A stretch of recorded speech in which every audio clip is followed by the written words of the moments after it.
Jambo, très chers internautes, bonjour, salam, Kouenoukoué, bonjour, bonsoir, hello, très chers abonnés de Dada International Télévision, le choix de l'excellence avec la femme à plusieurs options, la daronne de multitudes Dada International. Bisous et Bélésika Bozali, très chers abonnés. Abonnez-vous massivement sur Dada International, vous ne serez jamais dessus. Naba recette nabiso toujours. Babi moi c'est moi sinde makusa zamba inspiration zamba zo pesra biso mokolo na mokolo. Recette alele tout ça na ponzu ya limbondo o eza demande ya ba abonné na biso.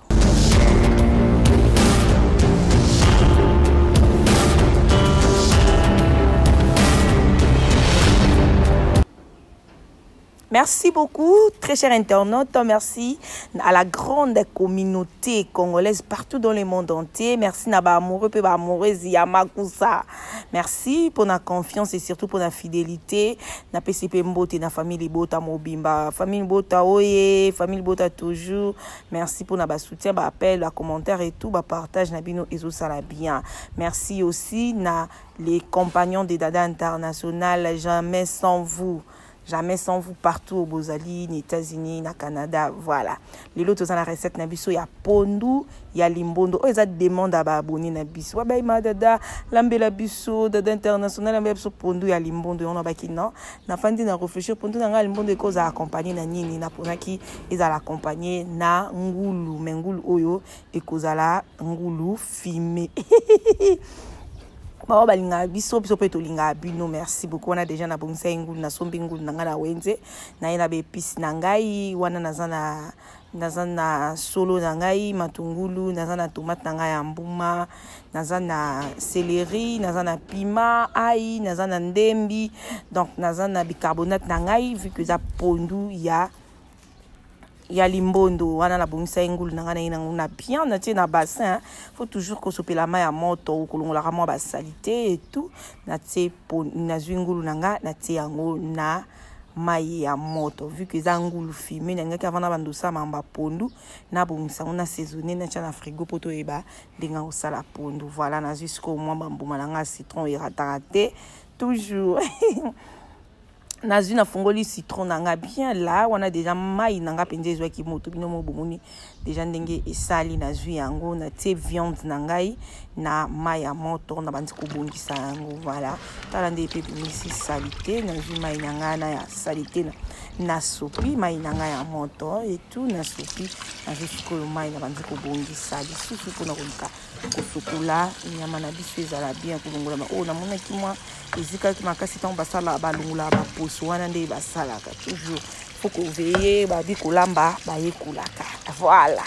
ba onya soalinga biso to linga bino, il faut toujours aimer, partager, commenter, bo liker. Voilà na spongisi ngulu nanga très bien là na bongisi yango bien na zui na zo sukula yango wana da na lungu na maya citron o na tia maya moto na tia maya malili na paloli ba o place na mona ke fona bongisa nyama nangai na bongisi yango na bandi ko kamoya ko sukula yango lisusu bien là pona lungulo mwa goût na ya citron na lungulo mwa goût ya zei bomoni ndenge ngulu na ngai eza tellement propre makasi. Merci na ba abonné, merci pour la confiance, merci pour la soutien na bino, vraiment jamais sans vous. Tant na skoli ya liboso na bandeli lisusu sko na te ngulu na nga na place ya bien place na ba kisko ande na bandi ko tia montarde na biso pona elimbisaka viande lokwa na otokisa te vu que eza viande fumée na tie montarde na ngai na mélanger yango très bien. Nazo mélanger ngulu na ngai na zo saisonner yango déjà nazo mélanger yango na montarde nanga naza déjà na épices nanga ou na bongisa ki pona ko sala mélange ya ba sauce na biso na bongisi yango habite fait lemba bien et fait kota be épices bien pour et sala bien na tia montarde après na ekotia. Voilà na tie nazui na tie muscade nanga wana na bongisi muscade nanga. Voilà ils a déjà par rapport à mesure biloko nyonso batiaka selon mesure ya biloko na nga biloko fumé boye na tie moi pilipili boye ya poussière pe esalaka bien makasi. Voilà, nazui sikoyo non na tie mungwa te, nazui mwa marinade na ngai selon quantité mesure ya biloko na ngai na tie yango. Voilà, na bandisiko ko mélanger, il faut vraiment mélanger biloko esangana makasi vu que tokotokisa yango te eza biloko ya kotumba. Voilà, yango ndengeki ezala un peu boyo bungisi yango très bien là. Nazo mélanger piment, moutarde, muscade na biso ekota ali ma bilbe épice na bonsaki ai matungulu, céleri, tangawis, nazui na ba piment vert o nako na mixer. Voilà, na tozana ai na biso, tozana ndembi, tozana céleri. Voilà, tozana céleri, tozana matungulu ndambu na zai nango besoin, tozana tangawis. Voilà, oza tangawis pona biloko eza été piment oyo pe na bongisaki na tie mwa ndambu. Voilà, na mixer, faut vraiment mixer bien là. Donc na mixer qui pendant jusqu'à ce que eloko moko ekangama te. Il faut mixer bien pour épices ekota bien na biloko. Voilà, ko mixer biloko pe senga bongo ndenge ekomi pâte penza ndenge na linga ki penza ekomi bongo na ekozwa be épices tanga na mixer ki na sangisi yango na ngulu nanga ona tchaki déjà moutarde na tchaki déjà moutarde na tchaki moi piment et puis na tchaki muscade nanga. Et voilà, na ju be épices tanga oyo na mixer ki na bandisco ko balula na ju vinaigre pe ça fait partie soko zo tumba biloko faut ça la vinaigre moutarde pe batumbela ngo biloko batiaka ona biloko nyonso te batiaka ona banyama puis que ezaka makasi na tie vinaigre na ngai na bandi ko balula ngo bien là ekota esangana na vinaigre na moutarde na be épices tout on a tiaki na jusqu'au na tie moi huile na ngai pour na ko saisonner yango. Voilà, na jusqu'au na tie huile na bandi pe ko balula biloko na ngai ezala vraiment ya kosangisa ndenge kitoko makasi ndenge na linga kitoko nazotala na mona ki biloko na ngai ezopesa nini na meki mungwa na mungu eza te viki na tie mungwa te na bina tie nini pona boya na nga kuta mungwa na nga biloko eleka mungwa te na kuta mwa marinade na nga muke lisusu selon kaka quantité ya biloko na yo. Voilà, nazui na bandi ko mélanger yango. Pe na bongisaki cuisse de poulet na ngai oyo nazui yango déjà na bongisaki na sopela ngoma ya moto toujours na ye na kotisi yango pe ezwa be épices po yango pe na kotumba yango ensemble. Voilà, na bandi ko balula, il faut vraiment ko balula biloko na yo ko se rassurer. Moi si na cuisine azaka pressé te, il faut toujours moto alambaka azaka motema na se yango ngati na programme olamba nga pina ko mélanger yango ba programme susu te pona nga pa biloko nange beli bien déjà na esabino ngaza amoreza ya cuisine nga mo ya plan nga na jusqu'au na tiango chasser pour ezala bien na finir yango bien pour na tia na frigo en attendant na ana jusqu'au tout a pondu na biso yango aniza pondu mo besu pondu ya limbondo bakalinga kati na tia yango ndembi na ngai na bandi ko tabe épices na ngai na zui na tie chou on a bongisaki na otana pondu ya limbondo. Ça ne dérange pas, pondu ya limbondo bakalinga te bataka be épices nyonso oyo lingi ndenge yo sepeli kolamba selon pe quantité ya pondu na on a ju matungulu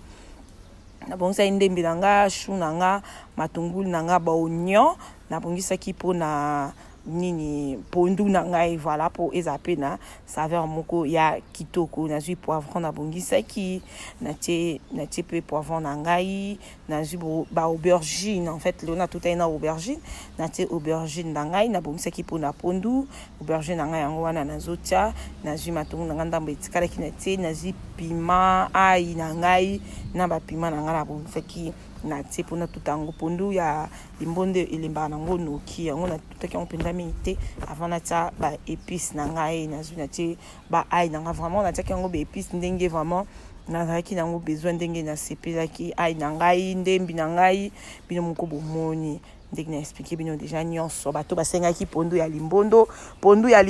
na biso yango yo. Voilà, na bandisiko ko tout a pondu jusqu'à ce que ba épices oyo ekisangana na pondu na ngai. Merci très cher abonné, merci continuez toujours côté la Dada International TV, vous allez de citer et vraiment choix et excellence vraiment. Quand on est bisarabino, toza apona bino, tu es bino boutique côté la biso, biso peut toza la lisouté. Jamais sans vous abonner la biso sur Dada International. Pendant la biso ngwana elembi. Pondu na biso elembi, pondu alimbondo balembisa yango te so ndenge ninima, elembi ndenge nga nalingaki pondu na nga yango wana, elembi kitoko ba épice na biso nyonso, esangani na pondu na tina nzungu na bandisco kota bicarbonate na biso. Bicarbonate pe et dépendre na quantité nga so mena nga ka mopiko mwa ya pondu, et dépendre kaka na quantité ya pondu na yo nde ota bicarbonate, mais nga par rapport à quantité na nga ba bicarbonate na biso pe mo koma na mwa banado. Na sepela na ngana tia moi 3 bicarbonate nanga par rapport ya biloko mais koza nango so moni ke simbite o bakisi mais par rapport à ndenge na lamba na bongisa pondu nanga quantité na mona ke 3 et que simba déjà c'est bon pour bicarbonate pe soki leki et bebi sara goût pondu ko ma bien donc biloko nyonso kaka faut ko veut tant ozo sala makusana yo voilà c'est un peu ça wana ton na tia bicarbonate nanga na zui yango na ba disco ko mélanger pour pondu ezaki na CP et zo bicarbonate de façon que nyonso et sangana ezala bien donc awa na nzungu na tina nu mungwa te voilà na zui sekoyo nyanya na ngai plutôt solo on a bongisa kipe pona kotia na nini na zui solo na ngai yango wana na bongisa ki pona kotia na pondu ezala pe bien na pondu bataka mpe na légumes bataka mpe na musuni ça dépend pe ka ya mutu na zimwa mai na ngai na fongoli ndambu na penda ponda limbondo na mai ebele te voilà bomoni quantité ya mai momoni mai na ndenge ezali po yango eza nango zoba ebela na ngo noki na jusqu'au pondu na ngai na kikotia na réchaud voilà ponda limbondo oye o na batakisanga babenga lifolo toto voilà yango wana pondu na ngai ale na ye awa na tondon na zui mbisi na ngai nde na kotia yango mbisa okauka na zui na tia yango mai ya moto na bandisi kobongisa yango na zui mbisa okauka na ngai na tie mai ya moto mpona olongola banyama mungusu na ngai mbisa okauka na ngai ya mungusu nde nasombaki mpona lamba na pondu na ngai voilà na ye natali pondu na ngai déjà ekende bien na zui mwa marinade moko nabongisaki ya pondu na tie na pondu na biso voilà en attendant na ye mpe awa na bandi kobongisa mbisi nanga po efo ebela nzela moko na bandi kobongisa mbisi déjà nesa bino mbisa mungusu baliaka baposo nango te faut toujours kolongolaka baposo to na sopi mai ya malini ya moto na jusqu'au na sopi mai ya malili na bandi kosukola siko mbisi nanga nyama nanga mbisi nanga po déjà elongoli banyama et tout et puis tant na bando panzango wana mbisi nangai ekozala na baposo te po yango balambaka ngo jamais na baposo mbisi nanga yango wana déjà na bongisi propre là ndenge na lingaki bomoni eza na baposo te na tie na pondu po na tikango etoka ensemble voilà na tiki pondu na ngai ezotoka vraiment voilà pondu na ngai ezotoka kitoko penza na tiki pondu na ngai ezotoka et tout merci beaucoup bienvenue sur pondu na biso faut toujours partager il faut regarder la vidéo tina suka faut ta la vidéo tina suka ça te que tali ndambu voilà soutien na bino nde yango wana voilà pour tout nga siko banti ko zwa penza moto e banti ko tuka bozo mona ndenge ke bela bo e bela kana ver nango e bela na ver nango boye pour garder ver nango il faut ko tika pondu polele ko fiko zipanzungu te tona moni pondu nangi banzo bela nanzo ko balula ngo de façon que nyama nanga ekota na kati po yango pe elemba esangana pe na be épice et tout elemba po sinon te so nyama mbisa okauka pe elembi te omono lambi pondu elembi mais mbisi na oya okauka elembi te yango na balola kyango voilà na balola yango très bien là tant na siko balola yango na tiki yango lisusu etoka na yo tala na moni ke mbisi tangi ezotoka na baloli po eza na mai mingi te ekoko zika mais nga za besoin ezika te voilà bomoni mai ezali na moni ke mai ezali ponda limbondo balamba yango na mai te ponda limbondo balamba na mai te na baloli yango na moni ke mai na nga na moni ke voilà mai siko ekauki voilà bulanda nde sali boite bulanda nde sali boite tant na bala bomona ka vert le quoi les to ka polele yango na mpepe voilà ta pondu na biso vert je vous dis le goût de ça nzambe na ngai na baloli pondu na zaki pinda bomoni ki mai kauki pondu na vraiment tala bomoni ki mai ezate voilà mai pinda na moni ki ekauki ndenge na ngaki na kangira sho na kitisi pondu na ngai voilà na kitisi yango na pandi bataka mafuta na se moni bataka mafuta na moto te so tie mafuta na moto et changer couleur ngana taka mafuta na se wana maele na zwi pa mama na nga ye bango bakolo li folo toto voilà merci beaucoup na zwi na tiki yango faut kotika ngo eleki mon pepe so eleki mon pepe après oyo tia mafuta mbila pour so tia mafuta mbila mbala moko okotika même 5 minutes eleki mon pepe après oyo tia mafuta mbila ezana ngo problème te ekebela kana moi vapeur wana mafuta mbila na yango tango esangana esaka gu na tia mafuta mbila bino mo bomoni pondu na nga oyo je vous dis les goûts de ça ha nzambe na nga ekoti kitoko tande na bongisi ta pondu na nga nde ebeli na verre nango onde ezabwa tana baloli nzungu esopana te voilà en attendant pondu tango ebeli naketa la pe zwanyama na nga oyo natiaki na nini na bandi ko kobongisa na bongisa déjà four na ngai na bandi ko classer pona yeba ndenge yako yakozwa moyen ya kotumba yango voilà to classer wana biloko gube pise koti kitoko et tout ngabi nzambe na ngai nyama nange kilemba kitoko voilà faut avoir toujours na confiance na yo et tout faut avoir na confiance à biloko na yo ozolamba kozala fan nango et tout na zuna bongsi bilo nanga c'est mino makambo na kutene nango Nzambe cuisine eza na réalité na ba l'homme propose Dieu dispose na bongisi ngatanga lolendo na bongisi pe biloko nga bien Nzambe nakangi furonga kofungula kuna pe biloko na ngai ebela kitoko na kotala boye fure boko sala kureza mukie na binzambe mayele silinga sikono sandeni te toza basa baswahili mayele mutalamba faut toujours ko bouler loin voilà na ko bouler lango nazo ko kate nazo seka na yo ko longola ngo susu na nini na yo ko longola ngo susu na four pona lukela ngo technique mususu na che huile na moto na sope moi matungu pepe ça pe moi ça va moko ya bien na bina kalinga ngo kaka na choate mutu penda bongisa pondu na ye asala na ngulu filmer mais faut redecevoir nga courant qui chasse dès kota la boy moyen tombeza te na bi mto daete idéologie toujours to keka na système wana ale na bandiko nanga ko kalinga na kalinga ki yango pe kitoko penza eka okaningi na bane ko raisonner kaka ndenge ezala na four moi ça za mutama ele moi ça za mutabulaka cuisine za mutabulaka ko koma place monte au qualité faut toujours ba idée ya mais pendant ça la boy na seka kina kokite na binzambe nanga partir na peto longola honte tellement ki bande pe ko ka ndenge na bande ko rejoindre na four na mone na ngango pe idée nango pe ezalaki bien makasi voilà na ngulu na ngai yango wana ebandisi kobela ngulu na ngai ebeli kitoko ekauki kitoko